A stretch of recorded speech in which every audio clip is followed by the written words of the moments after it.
ಈಗಾಗಲೇ ಹೇಳ್ತಿದ್ದಂಗೆ ಹತ್ತಾರು ಆಯಾಮಗಳಲ್ಲಿ ಬೆಳೀತಿರುವಂತಹ ಈ ಚರ್ಚೆಯ ಚೌಕಟ್ಟನ್ನು ನಿರ್ಧರಿಸುವ ಪ್ರಮುಖ ಪ್ರಶ್ನೆಗಳು ನಿಮ್ಮ ಮುಂದೆ. ಸುಭದ್ರ ಸಂಖ್ಯಾಬಲ ಹೊಂದಿರುವ ಕಾಂಗ್ರೆಸ್ ಸರ್ಕಾರ ಬೀಳುವ ಅಥವಾ ಅಧಿಕಾರ ಕಳೆದುಕೊಳ್ಳುವ ಚಿಂತೆಗೆ ಒಳಗಾಗುವ ಅವಶ್ಯಕತೆ ಇದೆಯೇ? ಅಂದ್ರೆ ನಾವು ಪ್ರಾಕ್ಟಿಕಲ್ ಆಗಿ ನೋಡಬೇಕು ಅಂತ.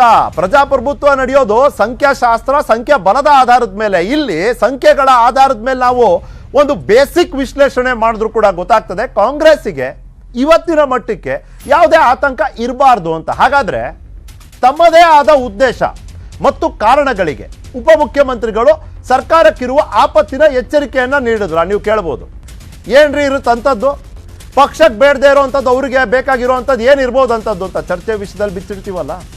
ಇನ್ನು ಜಂಟಿ ವಿರೋಧ ಪಕ್ಷಗಳು ಸರ್ಕಾರದ ಮೇಲೆ ಹೇರುತ್ತಿರುವ ನೈಸ್ ಒತ್ತಡಕ್ಕೂ ಸರ್ಕಾರ ಬೀಳಿಸುವ ಹೇಳಿಕೆಗೂ ಸಂಬಂಧ ಇದೆಯಾ? ಕೆಲವರು ತಟಸ್ಥರಾಗಿ ಈ ಬೆಳವಣಿಗೆಯನ್ನು ಗಮನಿಸ್ತಿರೋಂಥವ್ರು ಹೇಳ್ತಾರೆ, ಮುಂದಿನ ದಿನಗಳಲ್ಲಿ DK ಶಿವಕುಮಾರ್ ಅವರು ಒತ್ತಡಕ್ಕೆ ಒಳಗಾಗುವಂಥ ಸಾಧ್ಯತೆ ಇದೆ, ಅದು ನೈಸ್ ರೂಪದಲ್ಲಿ ಬರ್ಬೋದು.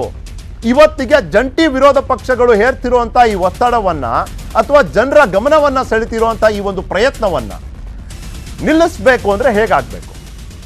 ಇನ್ನು ನಿನ್ನೆಯ ಹರಿಪ್ರಸಾದ್ ಹೇಳಿಕೆ, ಇಂದಿನ DK ಶಿವಕುಮಾರ್ ಅವರ ಹೇಳಿಕೆಗಳು ಜಂಟಿ ಪಕ್ಷಗಳ ಹೋರಾಟಕ್ಕೆ ಹೊಸ ಅಸ್ತ್ರವಾದವಾ?